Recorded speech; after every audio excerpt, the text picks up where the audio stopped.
Hello Norm fam, welcome back to our channel. I come with not a good video today. Um, as you can tell, I am in the hospital. Raul has double pneumonia in both of his lungs and possible valley fever and meningitis. We're waiting for the spinal tap to come back.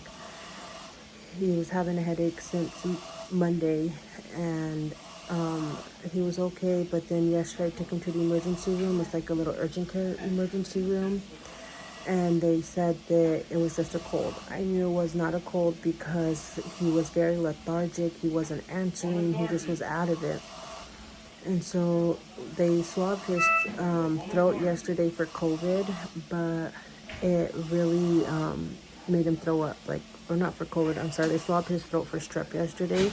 And when they did that, he started throwing up. And his nose is very bad when he got hit by the car. So when he throws up, his nose just starts bleeding. So he started throwing up a lot. They think that made him aspirate back into his lungs.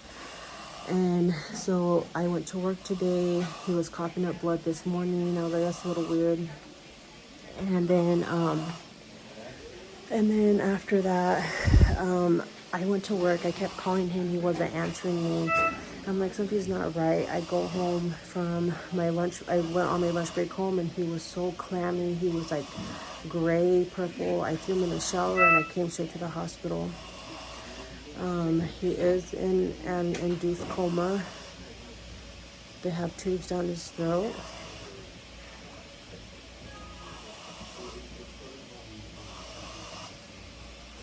It's a scary thing, guys. I've been with this man since I was 11 years old, so it's hard. But I am going to show you guys him because I know he would want me to record for you guys. So I'm going to show you him really quick. So this is my current view, guys. The machine is breathing for him, unfortunately, because he's such an induced coma that the machine has to breathe for him. They have a tube down his throat. That's the tube that you guys see right there to get all the stuff drained out of his stomach. That tube is breathing for him. His IVs, he has a propofol drip and a fentanyl drip to make sure he stays comfortable. His vitals are looking good.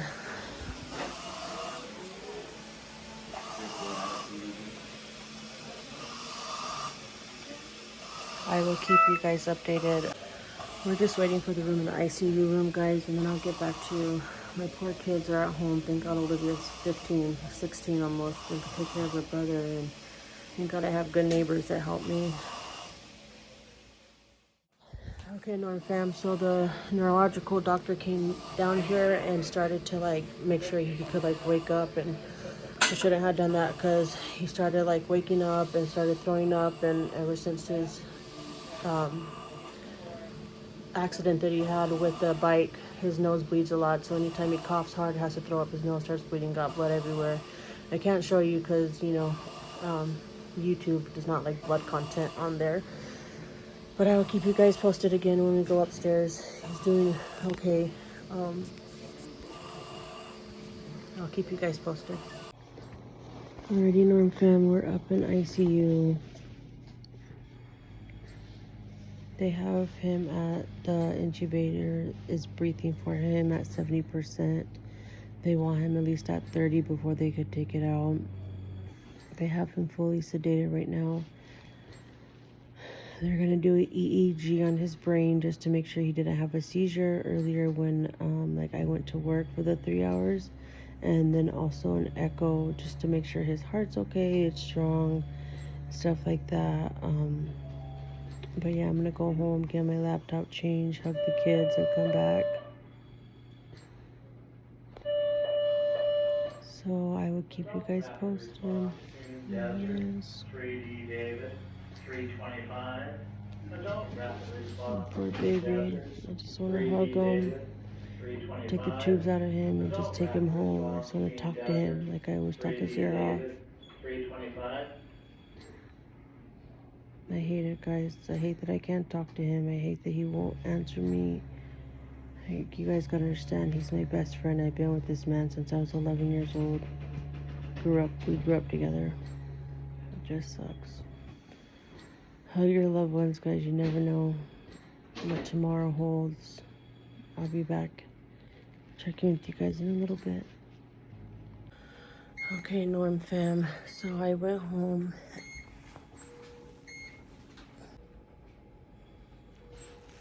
Sorry guys, I just came. So I went home and I changed, and then I just, hugged the kids and let the dogs out. And then my brother-in-law texted me that they had him like up responding and he was moving his foot. They dropped down his propofol drip, so it's a little bit less. The ventilator is now at 60% instead of 75 there was at. They want to get it down to at least 25%. I just want to shout out Banner Desert. They got him and probably saved his life. I'm just grateful. But he's stable. He's doing better. I asked him a question. He shook his head yes, so that's good. He wiggled his foot for me. I just ask that you guys keep us in our prayers. I will keep you posted in the morning. It's 5 a.m. I haven't slept, but I gotta sleep something, so I'm feeling like out of it. I'm gonna see you in a little bit. Alrighty, Norm fam. He's better. He's awake right now. Baby, can you say hi to the Norm fam? Wiggle your toes. Alright, Norm fam, here's the update. He's sedated more because they did a bronchioscopy. They sucked out the mass that they found in his bottom left lobe of his lung. He's heavily sedated a little bit more now. He's out the restraints though. They're feeding him through the tubes so he can get a little bit full. He's on every antibiotic. I'm gonna go get my grandpa though, so I'll get back to you guys. Alright, Norm fam. I'm sorry for... Hold on.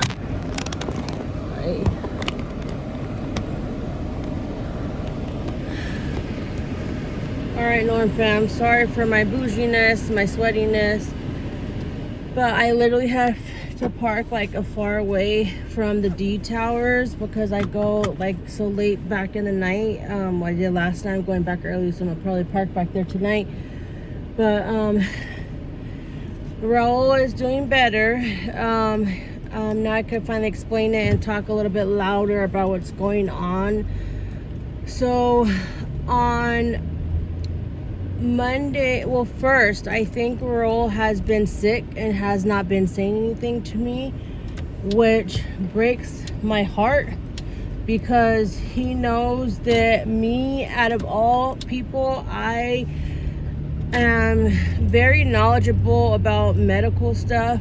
I literally read and read and read, and I'm not talking about what Google says. I'm talking about books. Like, I read books on medical conditions and like doctor stuff, you know what I mean? And I've just been like that ever since I was younger and ever since my dad passed away when I was 14. That's just always been me. So for him to not tell me like, hey babe, I'm not feeling good, you know, this and this and that, it just breaks my heart. I do remember though, after talking to Olivia, when he was like, at one point he wanted to stop smoking the nicotine vape, and it was the one where you put the juice in. He was like, I want to stop smoking ASAP. My lungs, I feel like I can't breathe no more. And I'm like, well, you gotta stop. Like, you gotta stop. That was like a couple months back. Like, I'm talking like maybe a year. But recently he got a little bbit where he was like, I'm gonna get the nicotine gum, I'm done. Like, you know, he kind of wanted to do it. Obviously didn't do it because it's an addiction. I get it. Nicotine is, it's addictive. So anyways, but on Monday his head hurted him. He thought it was heat exhaustion because he does do construction. So he drank a couple Sweatos, which is a Pedialyte, and then he took ibuprofen, went to sleep. He woke up on Tuesday, like, my head kind of feels better. I just still kind of don't feel too good. He goes, my stomach hurts me, but I feel better. I was like, okay. I said, we'll stay home from work. Raul is the type of person that he, what every man is, you know. You feel obligated to support your family. You don't want to miss any work. I get it. He went to work on Tuesday.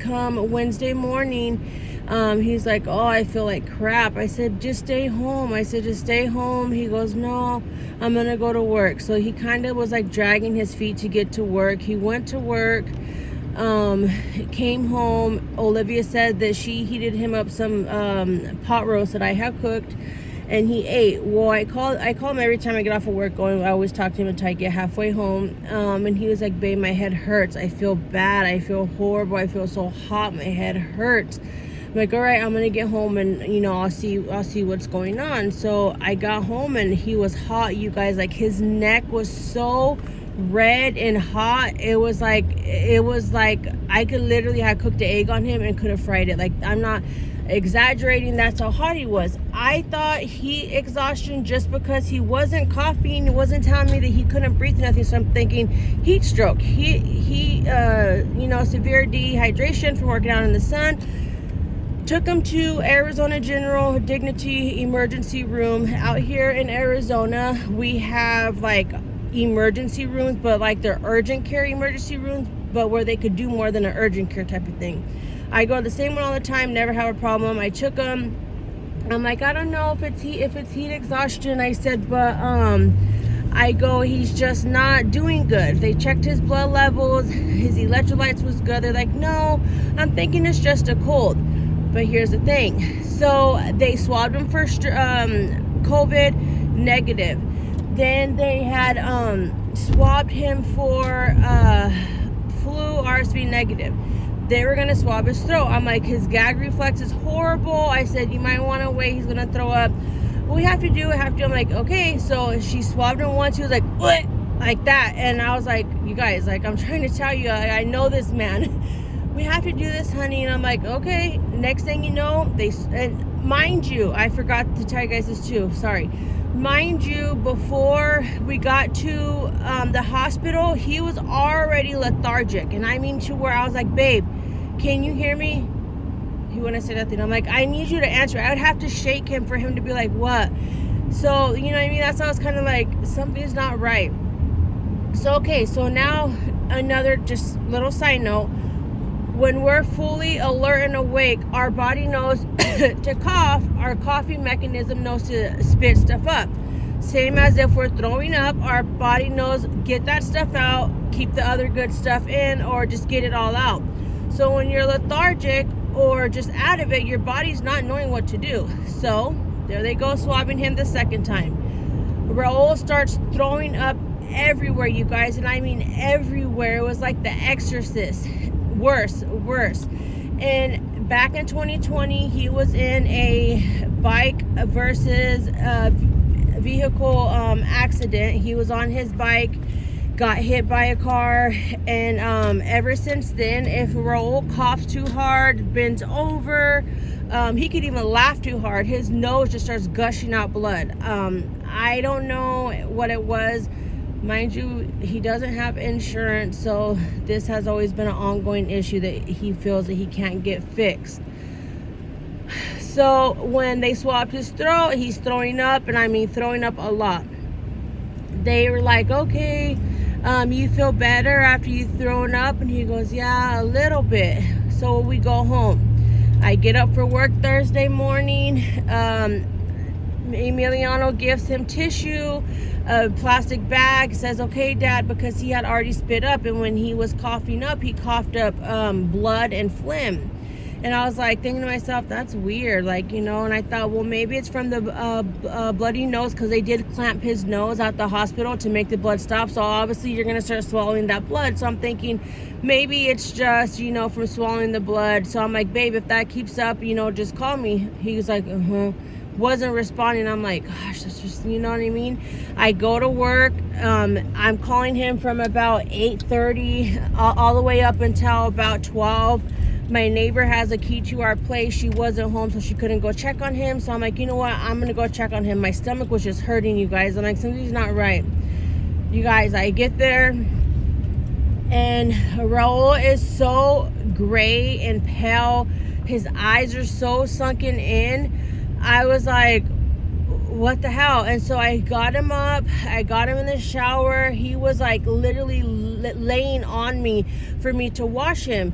And not just that, but when I got him undressed, he had peed. And I'm like, babe, you know you peed? And he was like, no. And I was like, So then after I get him dressed, he was like, babe, am I dying? And I'm like, no, don't say that. I was like, we're going to go make sure and see what's going on. I said, do not say that again. And at this time, guys, I'm scared. I'm like, he's spitting up blood, and it's thick blood. And I start to get worried. He's even more lethargic. And I start thinking maybe his kidneys are failing him, because I've had a patient where that had happened to her, and the same look of it was like that. So I literally walked him to the car. I drove to Banner Desert. They grabbed him, got him straight back. Like, we had no way, and it was a full waiting room. And they said, we got back there, his oxygen was at 68, for his, oxygen in his blood. And I was like, oh, that's low. They put the oxygen machine on him. His body wasn't taking it. They put the mask on him, wasn't taking it. And I'm like, what's going on?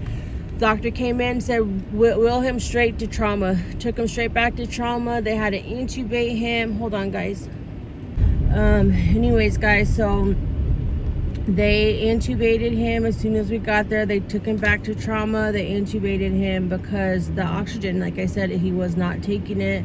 His body wasn't reacting to the tubes up his nose and to the oxygen mask. So they intubated him, and they also put a tube through his stomach to get out all that stuff from his stomach as well.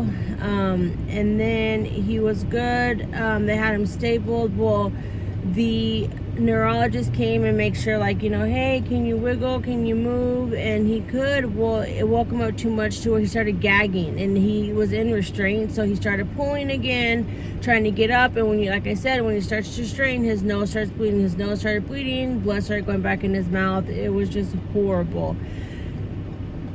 So they did an MRI of his brain. They did of his neck. They did a CT scan of his chest, a CT scan of his head.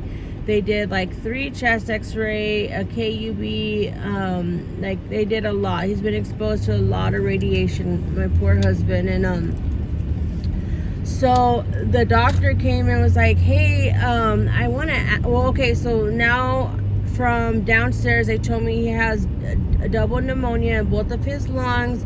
And they also, they're thinking that the meningitis is not spinal meningitis, it's just viral meningitis, so that's better. But also that he, most 98%, he does have valley fever. So I'm like, okay.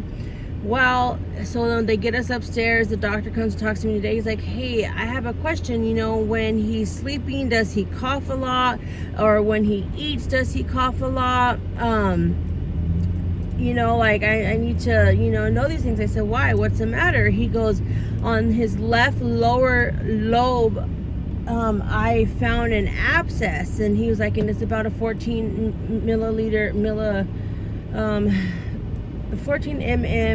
abscess. And guys, I'm so tired that I'm processing it. But at first I was like thinking, like, I didn't know if he said an abscess before, or if he said a tumor or a ball of tissue. Like, it scared me. So I was like, what the hell?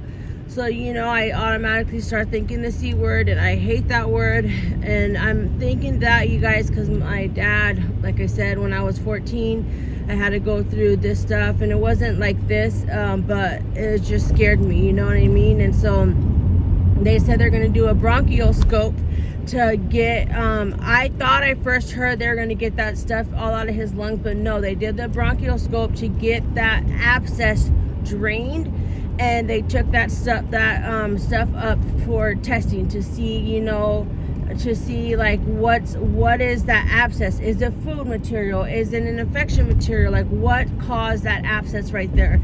So they took that up there. They had to sedate him more to get him comfortable so they could put that down his throat and pretty much vacuum that abscess up. So pretty much his left lung is really not working that well, they said. I just prayed to God that after all this,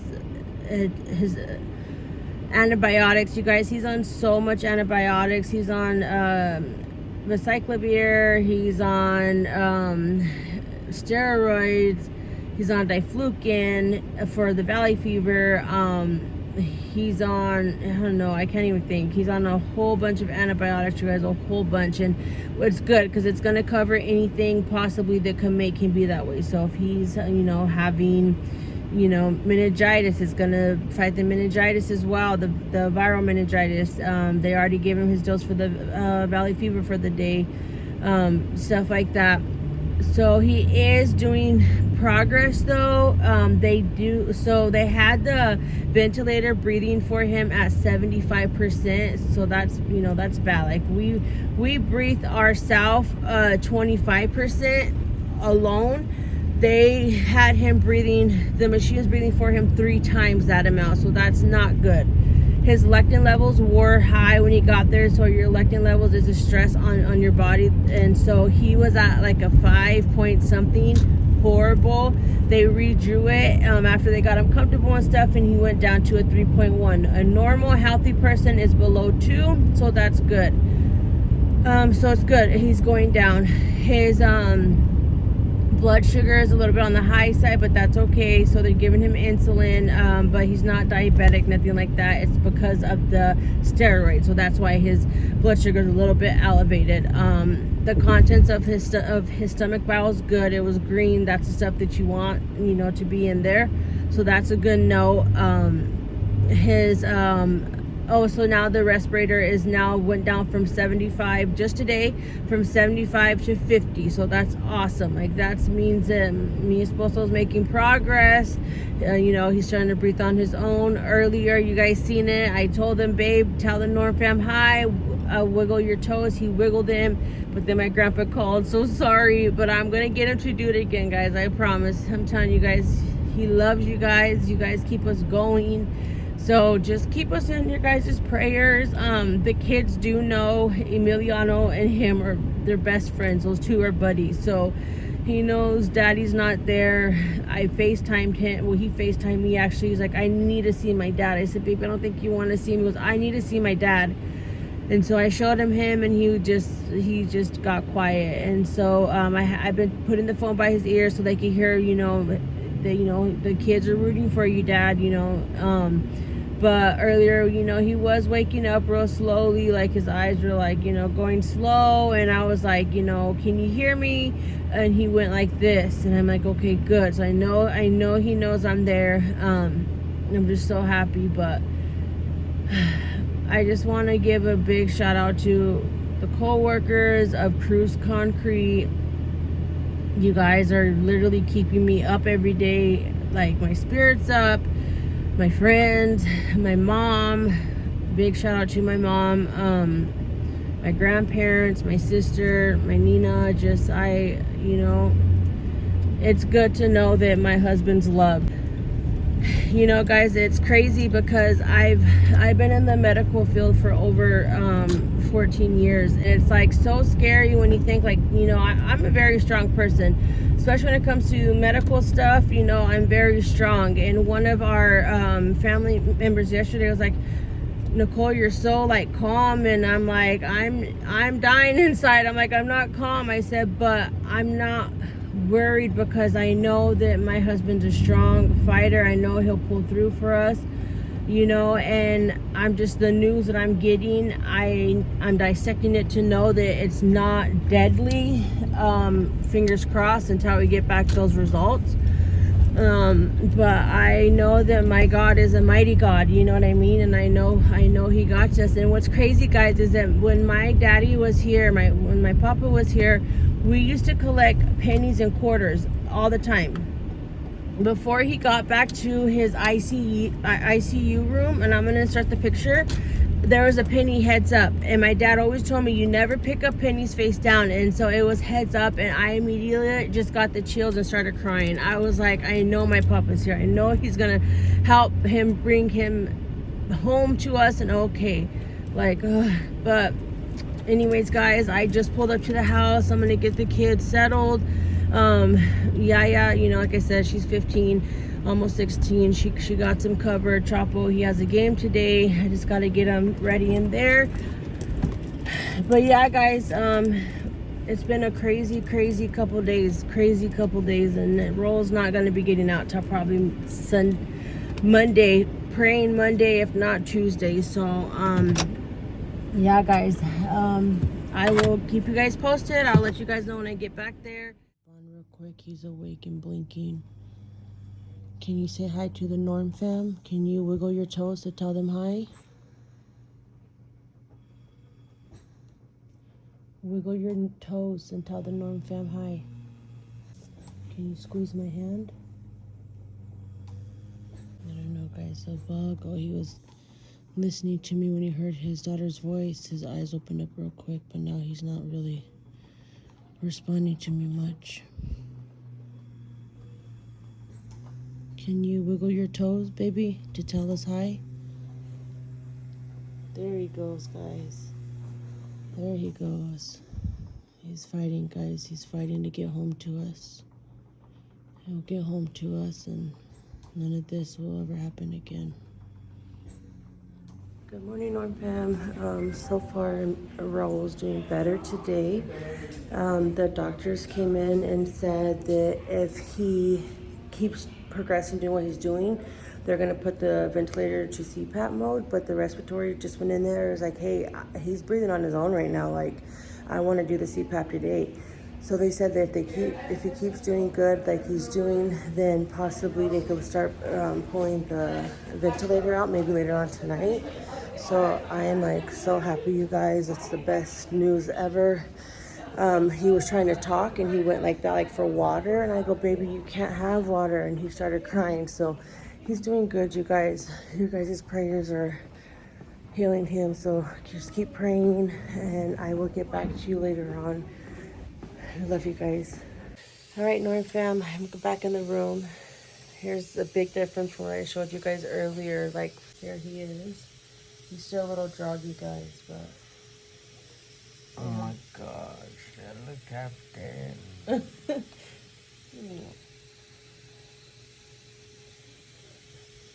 I'll turn it. You don't need the camera. You don't need the camera. I'll turn them more. No, I showed them your fingers. You're fine. Just say hi and thank you for the prayers. Thank you guys so much for the prayers. I love you guys. You know,